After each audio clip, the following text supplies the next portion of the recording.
AAT Birds Weekly Report is the Eagle news, notes, and analysis you need.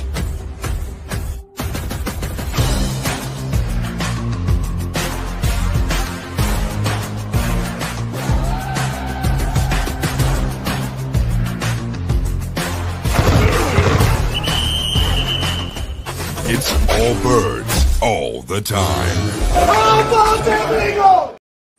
And welcome to another edition of the AAT Birds Weekly Report. I myself, Johnny Ulecka, is joined as always by Chip and Matt. We're going to talk about a couple things here. Of course, we're going to get into the Brandon Graham retirement. Have to get into that. Philly legend. A couple things I want to bring up with you guys with that. Going to get into the Lane Johnson extension, Eagles signing another New York Giant free agent, and kind of what's left. What are the needs of this team? So, going to start off with Brandon Graham, guys. And, once I saw the announcement of, he's going to be having a press conference, and then you see the Rocky statue with his cleats over it, you already know. Yeah. But listen, it's a tough thing to see because this is the number 3 out of the 4 guys, the core 4. Yeah. And, this one ended spectacular with him winning a Super Bowl, the second Super Bowl. It was a little emotional for him, going back because it's an up and down. This isn't like the story of the other guys, Jason Kelce and Fletcher Cox, who retired last year, because it's a little bit different because he started out and a lot of people labeled him as a bust and said they wanted him gone. You saw that, Chip Kelly comes in and tries to make him a stand-up edge rusher, all these different things. And he even mentioned about when Doug got there and Schwartz, and it kind of revitalized him. And it's crazy because he is the all-time leader in games played, 2-time Super Bowl champion, 82 and a half career sacks, with the playoffs. Had that huge Super Bowl moment against Tom Brady with the forced fumble towards the end of that game. So he's an iconic legend. Iconic legend, but it was great to see him have his send-off there. And, I'm really excited to see what's next for him. I know he said he was talking to Jeffrey Lurie, he's staying in the organization, seeing what's next, because BG, he is Philadelphia through and through. But, I love seeing it. What are your thoughts on it, guys? I mean, I think that you kind of knew it was happening. Like you said, I like the idea of him going out on top. As a Super Bowl champion. I mean, that's kind of how you want to go out. But it sucks. I mean, it's Brandon Graham. He's been an integral part of the organization for, like you said, 15 years. So yeah. It's going to be tough. It's going to be weird to see, yet another one of those, legends, not suiting up in midnight green. But I do think that you're going to see him as like some sort of ambassador to the organization. He's obviously getting inducted into the Eagles Hall of Fame. I think that second Super Bowl puts him into the NFL Hall of Fame. It's going to be tough though. That's going to be a little tough. The edge rusher, the D-line position requires a little more flash and excellence. So, you look at your Myles Garrett's and your TJ Watts and, those guys, they're going to be shoo-ins because they have the hardware that goes with it. Brandon Graham does not have that. So if he gets in, it's more as a champion rather than a elite edge rusher. Yeah. And what a good story. I mean, to your point, and he brought this up a couple times, just the highly drafted, thought he was going to be a stud, a little undersized. He's a big guy, but he's not super tall, doesn't have great length. Labeled a bust. He was saying that he, had trouble coming out of his house. Like it was tough on him. And then Schwartz came in, put him at the wide 9, let him go after the quarterback. No more stand up, no more dropping into coverage, which, I mean, let's be honest, that's just ridiculous. And then Schwartz puts him inside in that, that NASCAR package, right? Which ultimately brings us the Super Bowl. I mean, like, has that huge play. That's the only sack of the entire game by either team. The only defensive player of the entire game. Yeah, well, a little bit. Not only defensive play, only turnover, because there was a couple big time defensive plays that you know proved dividends on the Eagles side at least. Yeah, and it's just like such a cool Philly story. I'm so glad he got to go on top. I wish Kelsey had gone out on top. Similar kind of story. Undersized guy. They thought he was going to be a bust. Relatively speaking, even though he was a 6th-round pick. But it's just awesome, man. We're gonna miss his energy. I'm gonna miss his post game, his banter after the games, his mic'd up moments where Fletch has to pull him off the sideline. It's really, really cool, dude. Really infectious energy. All of the beat writers said that he was their favorite one to cover. Universally loved. So he was just always so happy. He was always happy. Even when he was pissed, leader. Even when he was pissed, he was happy. Yeah, even when he was struggling through the, is he going to be a bust routine? Like he dealt with it as professionally as he could, and then as he came into his own, I mean, that is just one happy dude. Yeah, I could see him in like a Connor Barwin type of role. Yeah. Where he sticks around and he learns a little bit about the front office, and then some sort of interim coach role. Barwin has made a nice little spot for himself, so who knows? He'll be around the team in some way, shape, or form. I think more so than Kelsey. I think Kelsey had a lot of that. Already had kind of front loaded his right. He had hedged his podcasting career and his announcing career and all that. I mean, yeah. Graham was just an Eagle. Like that's what he wanted to do. That's what he did his whole career. He's an Eagle. Shout out to anybody who has a 54 gram jersey, by the way. Yep. I saw one the other day online. I thought that was dope. Yeah, that was a lot of people. The one thing I thought about too, thinking about Brandon Graham, was 2009, the year before they drafted BG.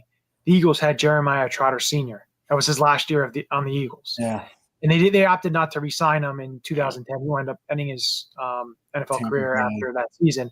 But imagine if he would have played a couple games or that year as BG as a rookie, to then BG's last year being his kid's rookie, Jeremiah Trotter Jr.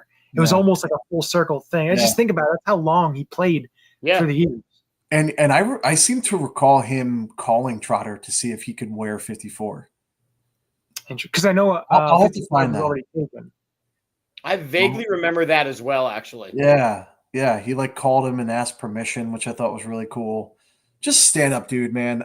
He's so easy to root for. It's a bummer that he's gone. Yeah, that's it. He was a pleasure to cheer on. He was just Philly. Speaking of, because when you look at Brandon Graham and you think about his career as an Eagle, it's always lumped into the core four. When you look at Brandon Graham and Fletcher Cox and Jason Kelsey and Lane Johnson, you look at all of those guys. And Jake Elliott. And Jake Elliott. Okay. Well, Jake Elliott in 2017, so it's not quite. But when you look at those four guys, they played over 10 seasons together. They played over a decade together. Can you name the last 3 Eagles? So here's one trivia question for you before we end the show with another fun trivia question. But this is a fun one here. Can you name the last trio to have? And I know this is 4 guys, but the last at least 3 guys to play at least 10 years together. Can you name those 3 for the Eagles? For the Eagles. 10 years playing together, not 10 years consecutively as an Eagle. Because remember, can you give us a starting decade? A starting decade? No, you should know this. Think about it. Shouldn't it just be Ertz and Lane and Kelsey? I mean, didn't they all do it? Well, Ertz was 2013, and he left in 2021, so he didn't play a decade. Yeah. It's not that far. You just got to think about, you think about players who played a lot. Now, I'm not going into the 80s because in the 80s they did that too. This is after that. So something that happened more recently, but it's still. I feel like one of the names might be Dawkins. Yes. Okay. So at least I know I'm in the right realm. So who played with Dawkins kind of consistently? Was Trotter. it Selleck?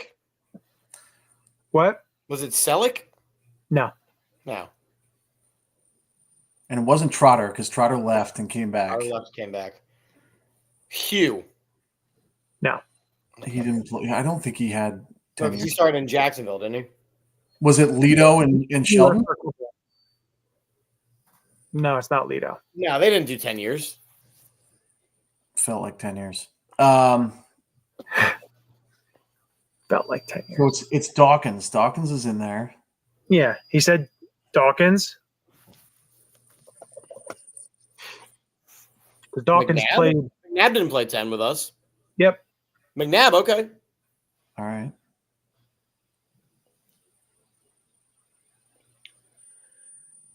Dawkins, McNabb. All these guys, the 10 years they played all together. Oh, Dave Akers. No. That was a Come really on. good guess. That was a really good guess. Runyon or Jason Peters? You know what? He didn't play 10 years with us. No, because Dave Runyon Akers. was Come on now. 2000. Runyon was 2000. Runyon was only 9 years. Oh, that was close though. It was close. Dawkins, McNabb.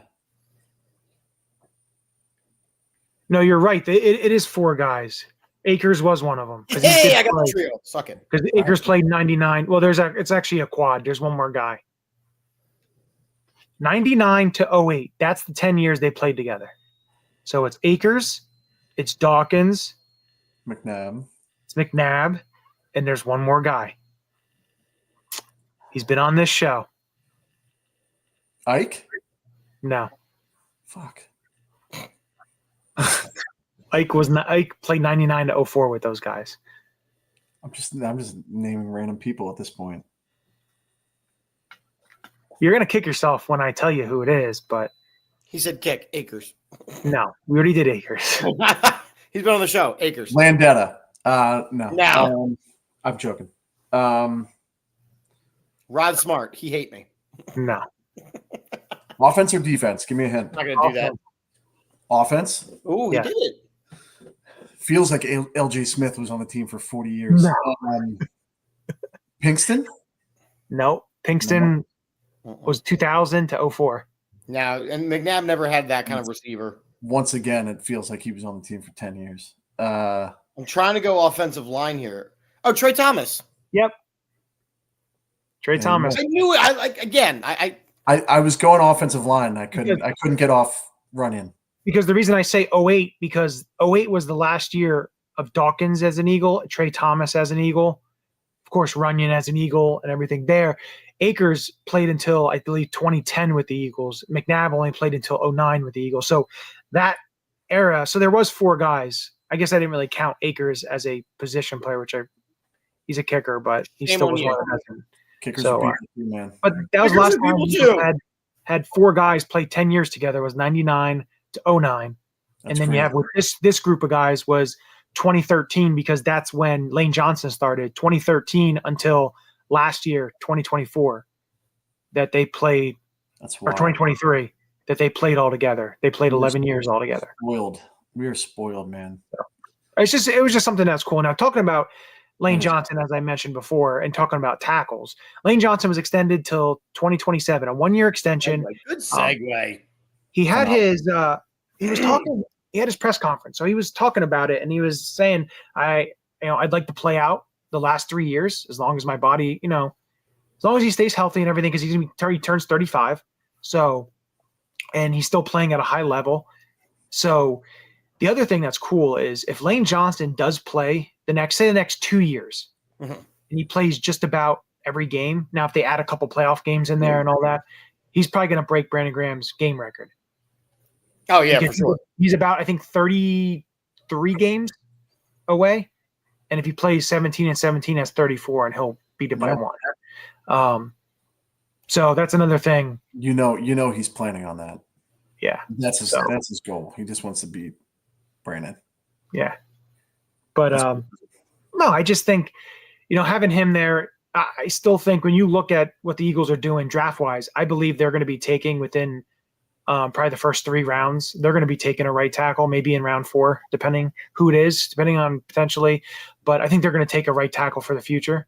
It's almost like they could have kept Mekhi Becton and already had him in the room.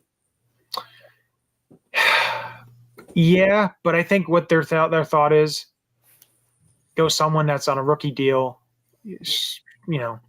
a longer contract, less money, kind of go that way. And maybe this rookie can be a swing tackle, which, we'll get to Eagles' needs later. Versatility, maybe. I think that when all is said and done about this offseason, that could be the move that comes back to haunt us. Because you're losing because you're losing a starter along the offensive line who has I thought Tyler Steen played pretty well. I think the injury to Tyler Steen in the offseason, the preseason, really hurt his battle against Becton. I think that with Becton's size and versatility and training him under Stoutland, the offensive line is always a spot where I worry about depth, simply because how violent the position is. And I right now on March 19th, I think that one move is the one that we might be kind of going, Howie, like that's I'm with Johnny. I think Sydney. I think Steen is more than capable, and he's not much smaller than Becton. I know Becton's a massive person, but he's like Steen like 6'6", 320. What's that? Isn't Steen like 6'6", 320? Yeah, and that's what I'm saying. Like Stout obviously has a type, and we've talked about this. I mentioned this a lot. He's mentioned it a lot. He likes that Brandon Brooks mold. And you're looking at Kenyon Green, who they just traded for, who's 6'4", 325. You've got Steen, who's 6'6", 320. I mean, they're not little guys. So, like, the speed and athleticism, or the size and athleticism, I don't think is a huge drop-off. In fact, I think Steen is more athletic than Becton at this stage. I think Kenyon Green has some potential upside. I mean, he tested pretty well at the combine. I'd like to see what Stout can get out of him. I'm less worried about guard in general. I think that's probably one of the easier positions to fill in a football team, especially when you have someone like a Cam Jurgens and a Lane Johnson to either side.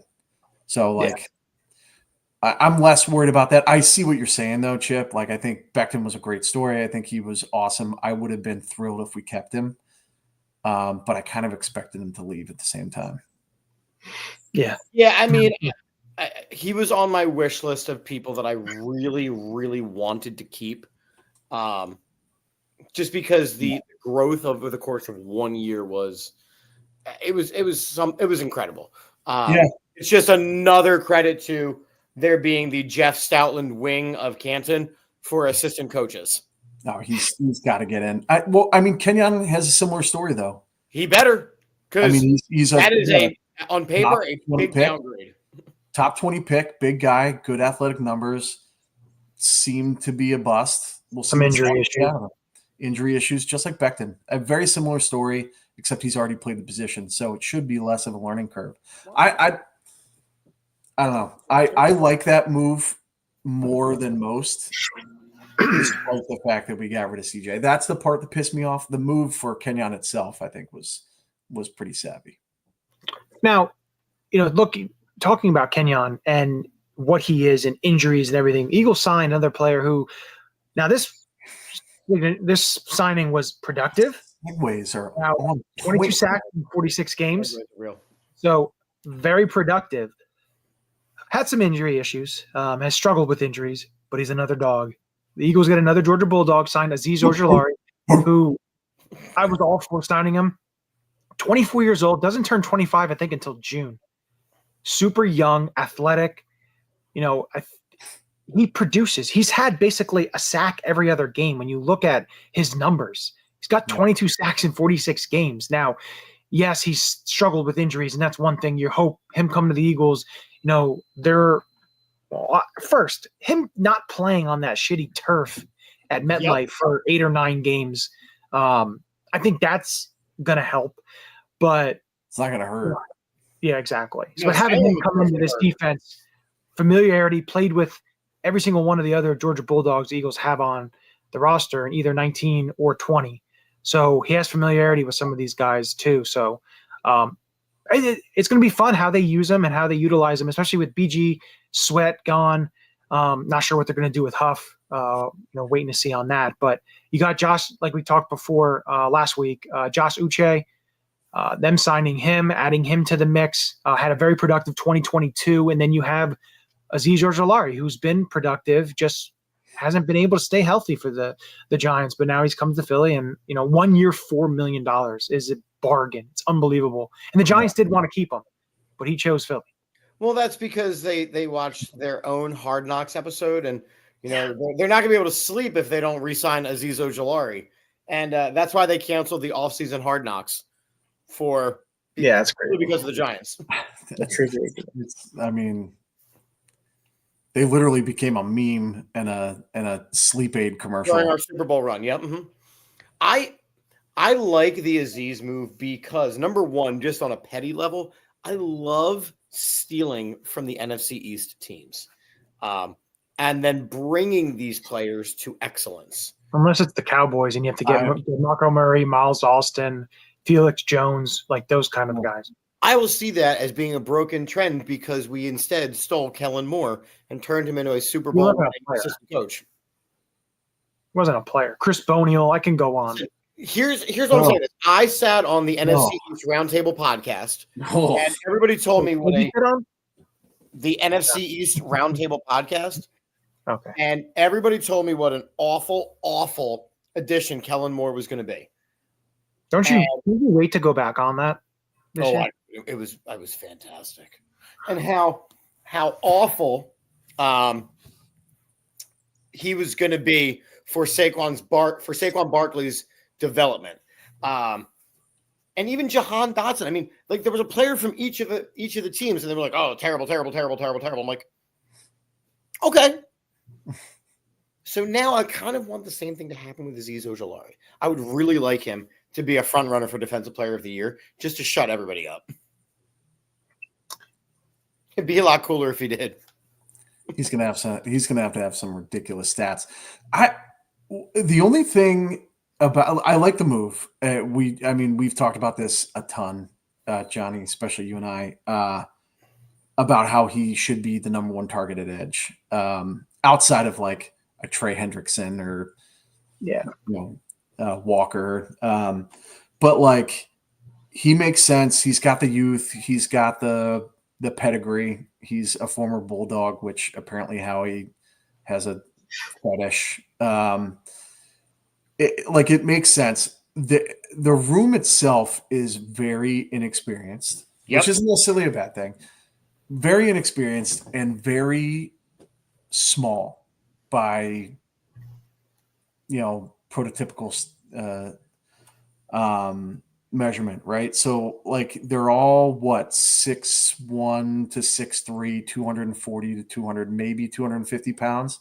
I think Ojulari is maybe pushing 250. Uche, I think, is like 249, 250.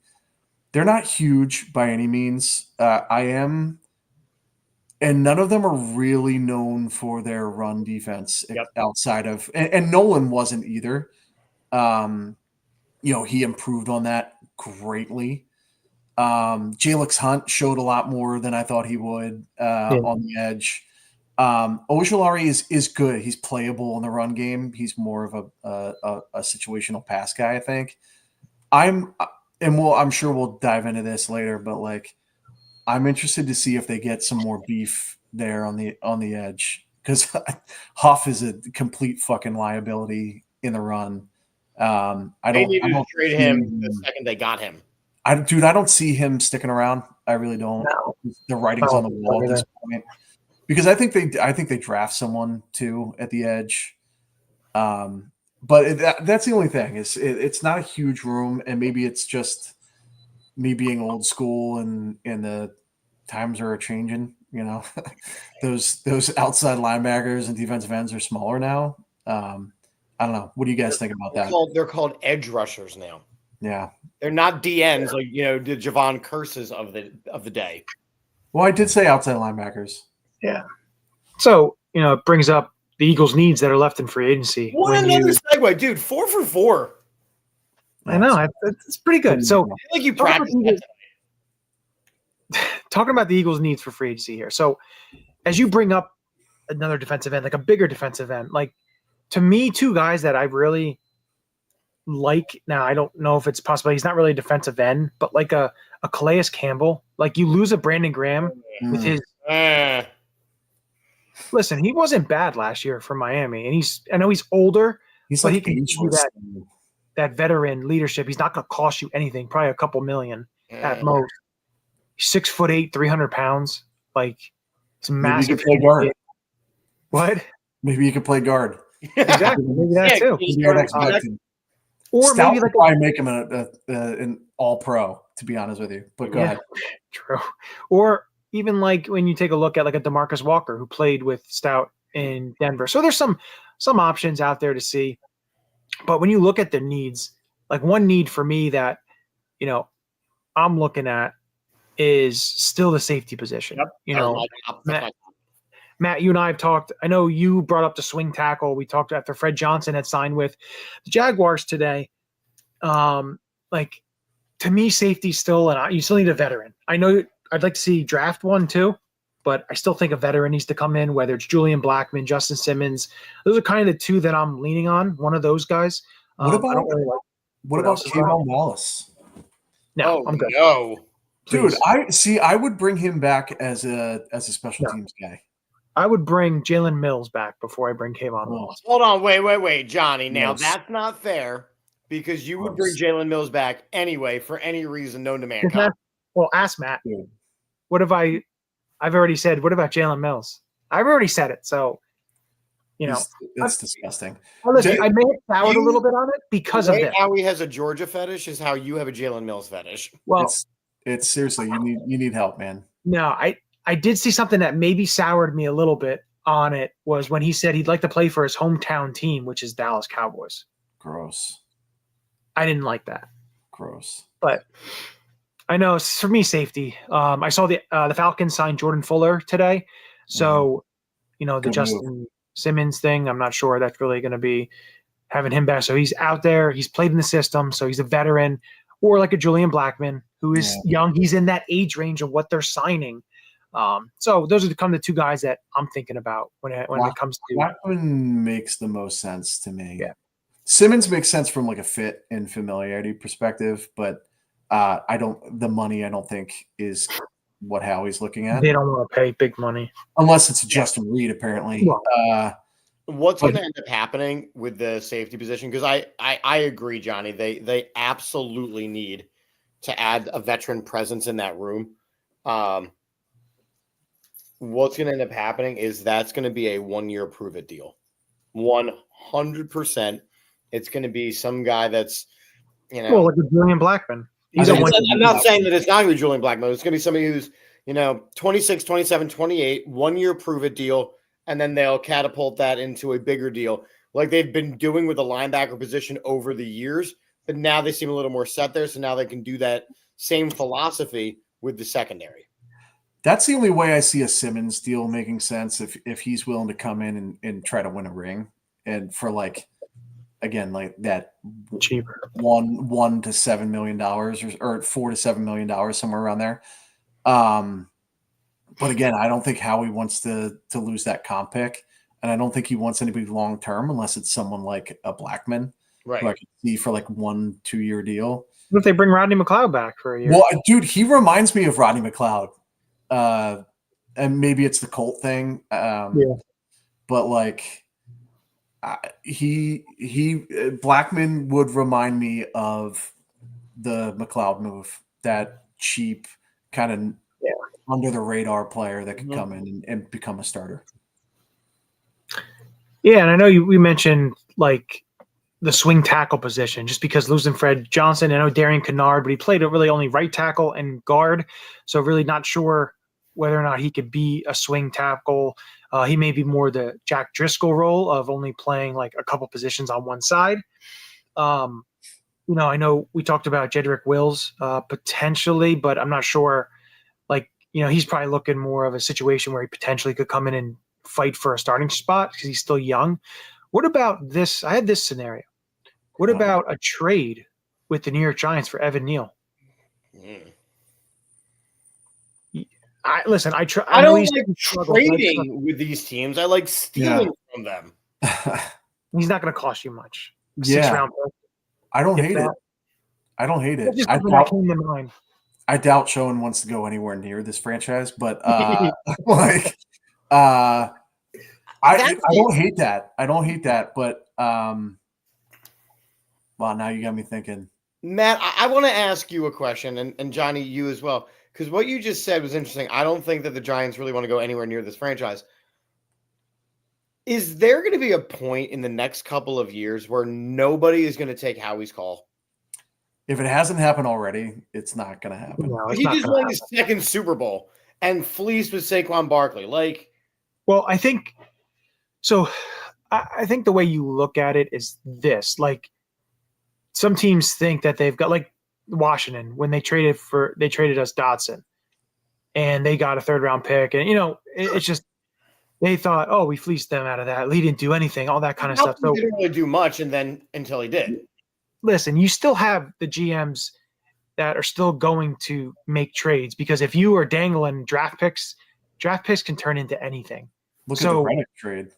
Yeah, exactly. Like, it seemed ridiculous at the time, but now you're sitting there with one of 20 picks in the next 3 years. But if you offer, say, 2 draft picks for a player, whether it's a 4th and a 6th or whatever, like, and a team wants to get rid of a player, and that's somewhat the best offer that they got, and they're going to do it because they're going to see if they can use that 4th and 6th round pick to maybe turn that into something.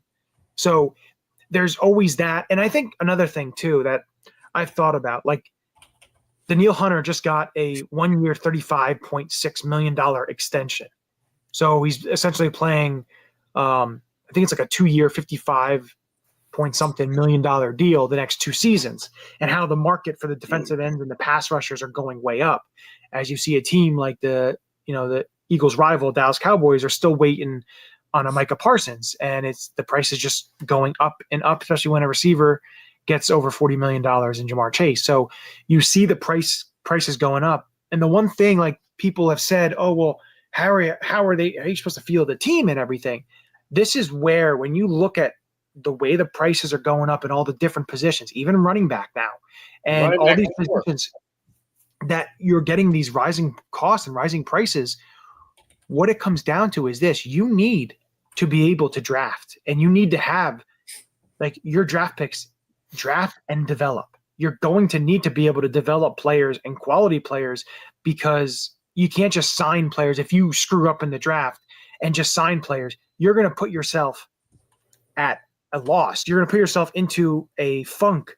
And it's not just drafting. If you get undrafted free agents and developing those guys like the Eagles did with the Reed Blankenship, and you have that ability to do that, that's going to just push it even better to stabilize your team. And I think one thing that, like, I'm looking at when it looks at these prices going up is the Eagles are able to do the draft. They're doing it the last 3 seasons. So it's going to put an emphasis, an even bigger emphasis, with 20 picks in the next 2 years, and what they do with those draft picks. He's got to maintain consistency. I looked back at that 2020 draft. Don't do it. And really anything prior to that, really. He's been on fire since then, but I mean, all it takes is one bad year, Again, we've apologized. We sat here calling for his head, so now we don't do that anymore. Yeah, I listen. I have all the faith in the world in Howie, but draft it's not an exact science. But the more picks you have, if you can deal some of those picks for established vets, established players, stuff, like, there's so many different avenues they can go. Like last year, They only had a few picks, and they just kept trading back and just acquiring more and more because they didn't have, and it just, smart way. So, I mean, listen, it's $4 million in savings if the Giants move on from Neal. Yeah. So, I mean, it's not like they're not incentivized to do it. He'd be a good reclamation project if you think about it, because he's played both sides. Like, he can play right or left tackle. He can do this way. He can play guard. He has the position versatility that stat looks for. So, and the Eagles look for. So it just came to mind. 2 or 3, yeah. I don't hate it. What about linebacker? That is another position. I think they need to add a veteran. I think because right now you only have Dean, who's again starting coming off a major injury, likely starting on PUP until at least November, December. Yeah. You've got Vaughn, who's an absolute monster, but then you have Trotter, but like, and then you have Dallas Gant, I think, right? Who? Dallas Gant, the practice squad linebacker, exactly, special teamer. Yeah, I mean you have a bunch of UDFAs, right? And you don't even. I would say BVS, but he's a fullback now. So I wonder if they cross train him still. That's going to be interesting to follow. I think they go with the veteran. The veteran as like an aspect of what Oren Burks was. And again, I'd be totally fine with a Kaiser White signing, bringing him back. He's still young, and he plays special teams. And for me, I just think would be a great signing. To bring him back. What is the 3 other names that keep popping up in my head are Isaiah Simmons. Yep. Okay. Again, another Giant with a high draft pedigree that you might be able to squeeze something out of. Jerome Baker is a free agent, familiar with Vic. From Miami, right? Right, from Miami. And then no connection really, but CJ Mosley was released by the Jets and would not count against the comp pick formula. Similar vibe to why I had Dre Greenlaw in my free agents. I think he's still got some juice there. I don't know. Those are 3 names that popped in my head. One that popped into my head, you going over the linebackers, one that I've thought about. He was also released, so it wouldn't count against the comp picks, would be Jalen Reeves-Maybin. Yeah. From the Lions. He's on the older side. He is 30. Yeah. I know he's had some injuries, but he's a bit smaller too, right? He's like 6 foot 226. Yeah. But I didn't realize how big Kaiser White is, by the way. Yeah. He's a bigger dude than I like, because he plays like a small guy. He wears that single digit, so he looks a lot like this. And that black visor. We need the black visor swag. I'm going to say it on every show until it happens. Do it. Yes, Josh Uche wore a black visor. They've seen some pictures of him wearing a black visor. It would be good to see him in. Listen, it's just the aesthetic vibes. So this brings us to my trivia question that I have for you guys. Another trivia question. It's all chill. All right. Which, by the way, Johnny, I did okay on your first one. Well, good luck on this one.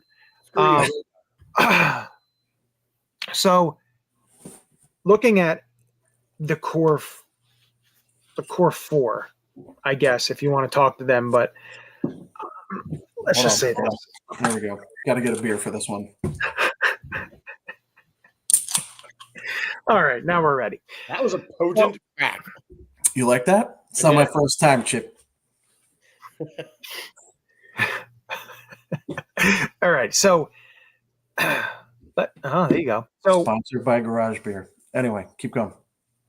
So when you look at these key guys, or let's say key numbers, I'll start it with that. When we look at key numbers and who wore them before the Iconic wore them. All right. Okay. It seems like you're ready. I'm in. All right. So this isn't going to be every single one that's retired or everything like that. All right. So we're going to start off with 91, Fletcher Cox. Who wore 91 before? It can be any player or the most recent before. The one that was just before. God. Fuck. Trevor Laws. You are right. That one. That was a good one. Andy Harmon wore 91. That was the name that You jumped in my did. mind. I initially wanted to go with Andy Harmon, but Damn, See- blast from the past. All right, here we go. The crazy thing with it is Trevor Laws started with 93. His last year with the Eagles, he wore 91 in 2011. And yes, I have number 91 over there. please tell me it's a Harmon. There's no name on the back, but it wasn't Andy Harmon because it is a Russell Athletic, which is 1996 authentic. So yes, it was a Harmon, but somebody took the last name off the back. It was not me. We should get you a nameplate.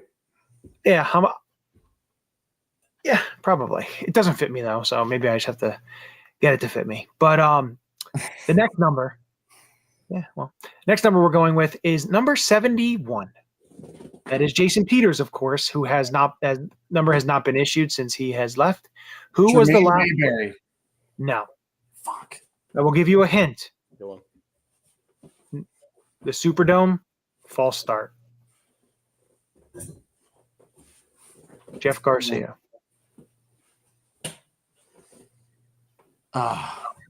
Was he is it that white guard? Yes, BYU. Oh God, what's his name? This isn't helping. Danny Oh, I Watkins? can see it. What? No, not Danny Watkins. No, he's a no. I keep wanting to say Winburn. It's not Winburn. This is fun. Guy, I can picture him. I can picture him.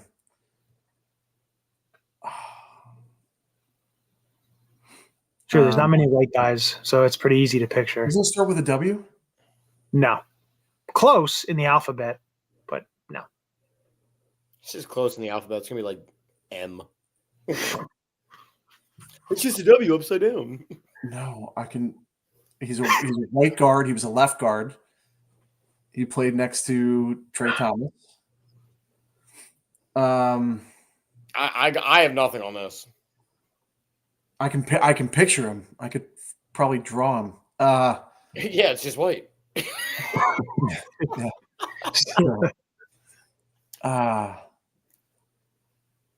This is gonna drive me nuts. Well, he's gonna tell us. I mean, I can go to the next number. Yeah, give me a sec. It's not a W? No. I'm not allowed to Google this, am I? no. All right, just tell me. It's going to drive me nuts. Scott Young. Scott Young, Yes, Scott Young. Number 55. Trent Cole. Who wore 55? Why did Brandon Graham wear Honda 55? Jones. No. Trent Cole. Trent Cole was 58. Yeah, where am I at? It wasn't Tahani? No. 55. And this guy wore 91, but then switched to 55. Chris Clemens? No. Chris Clemens wore He was 91. Yeah. Yeah. It was after that.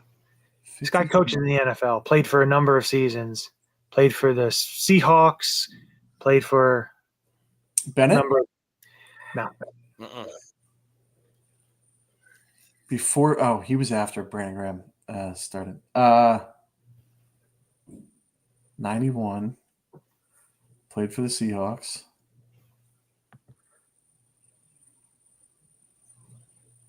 I'm still hanging my hat on Trevor Laws.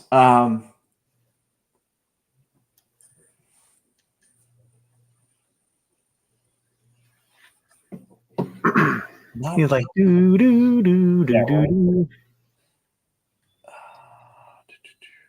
55. Was Stuart Bradley. No. Same position. I just found. By the way, I just found a Christmas list on a thumb drive, and it was a Stuart Bradley jersey. It was one of my. Good. All right, so he was a linebacker from Defensive end. 15 years ago. Same position as BJ. from what? Same position as BJ. Yeah.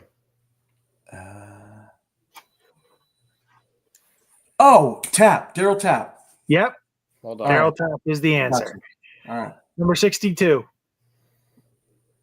Now, Chip, if you happen to listen or read the chat, you would have seen this guy's name in the chat recently. That's what brought this question up for me. Who wore 62 before Jason Kelce in 2010? It wasn't Fraley. Fraley was 63. Jiggles was 63. Mayberry? No. He was 71. 71. Played guard, Miracle at the Meadowlands. He's on the starting lineup. He was in and out as a backup and a starter. From Georgia, he's a dog. Max Gene Gillis. Yes. Damn. Fuck yeah. Yes. All right. 25. Before Shady, what running back wore 25? Levens? No, it was after Levens. Florida State Seminole. Short stint. You may have forgotten him.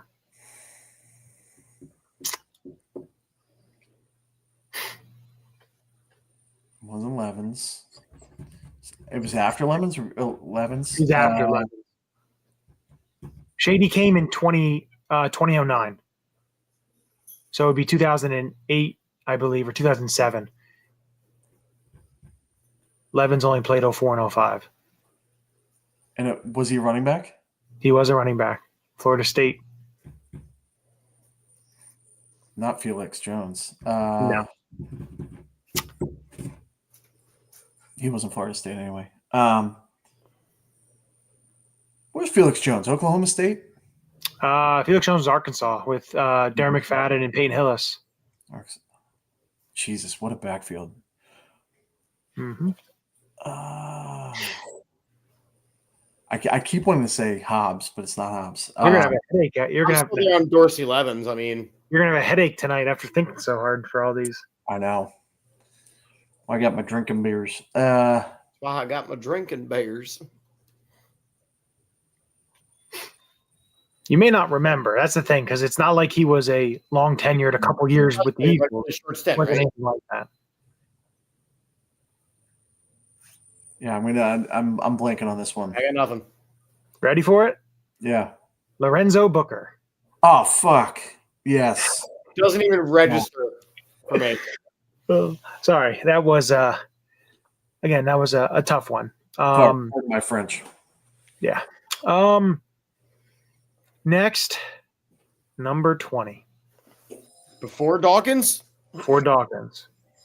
Next, extra credit. Can you tell me the number Dawkins wore in the camp of 96? Because number 20 was taken before that guy was cut, and he just 29. No. I want to say like Remember, we all really don't like corners to wear 30 something. because we have a lot of bad memories from this number. Oh, 31. Jalen Mills. No, dick.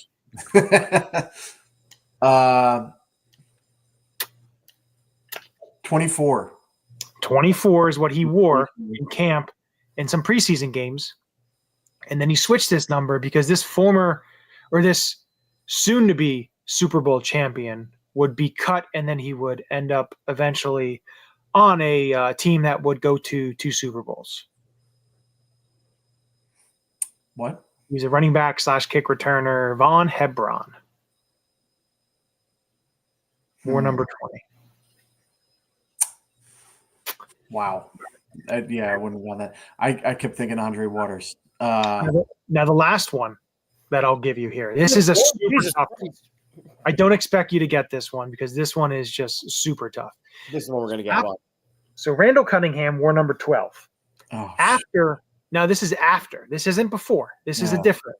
After Randall Cunningham had left the Eagles in 1995, the Eagles did issue the number 12. It was last worn in a preseason game in, I believe it was 2000. 99 or 2000. I think it was 2000. Can you tell me what quarterback wore number 12? Did not make the roster, and that's the last time number 12 was worn by an Eagle. in 2000. Actually, was it? Well, he's the last quarterback to have it. We'll go with that. The last quarterback to wear number 12, because there was another player that did wear 12, I believe, in preseason. How about this? If you can name me the 2 players that wore number 12 for the Eagles in the preseason, because this one's going to be this one will be pretty good because the gentlemen both have the same last name. Jones. No. Johnson. Harris. McMahon. I was thinking McMahon. McMahon was 4, and it haunts my dreams.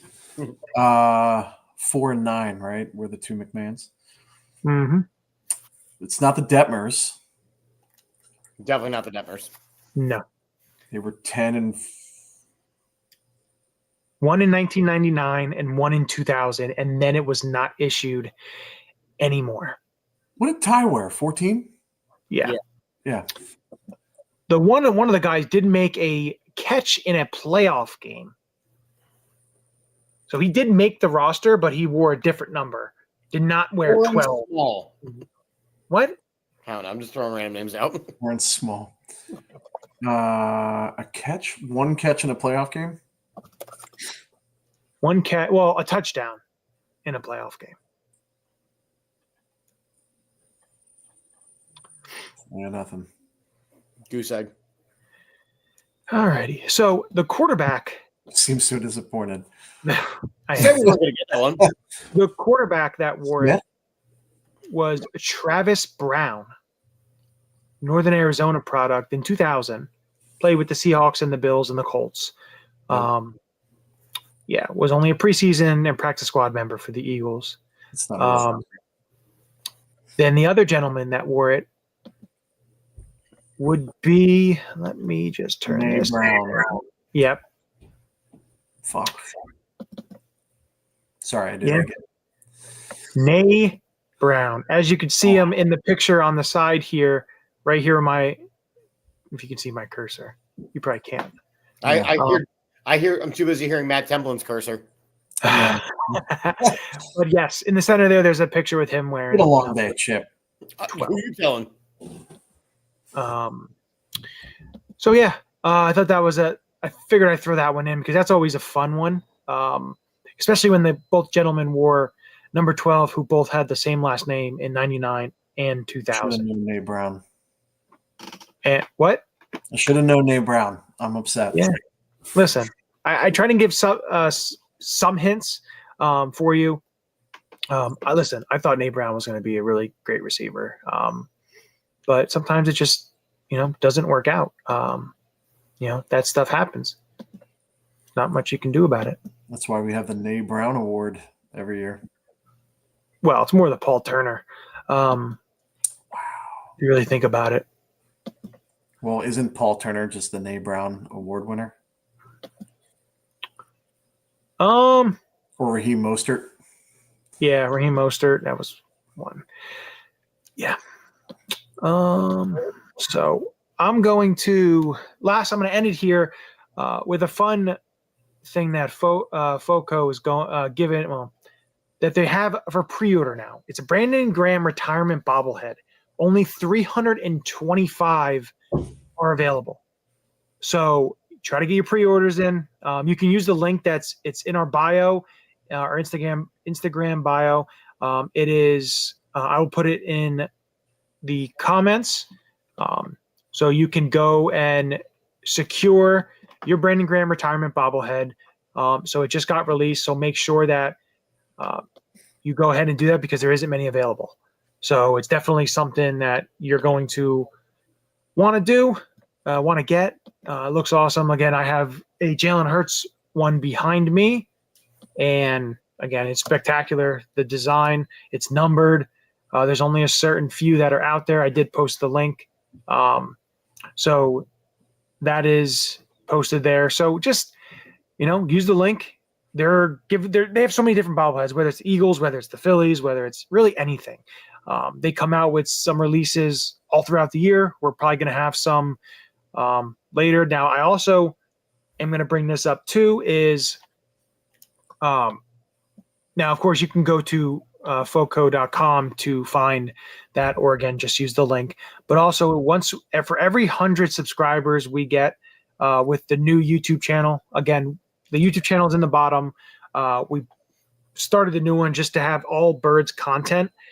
Every 100 subscribers, we're going to be doing a giveaway.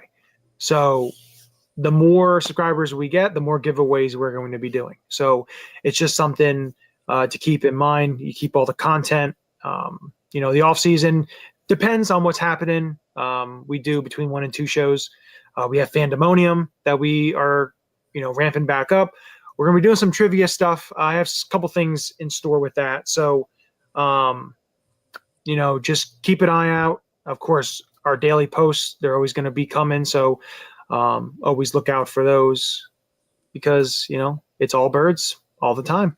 And, the way we end it, guys, is a very happy and joyful Go Birds. Go Birds!